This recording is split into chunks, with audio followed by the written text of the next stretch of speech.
गणनायकाय गणदैवताय गणाध्यक्षाय धीमहि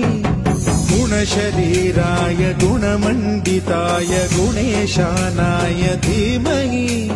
गुणातीताय गुणाधीशाय गुणप्रविष्टाय धीमहि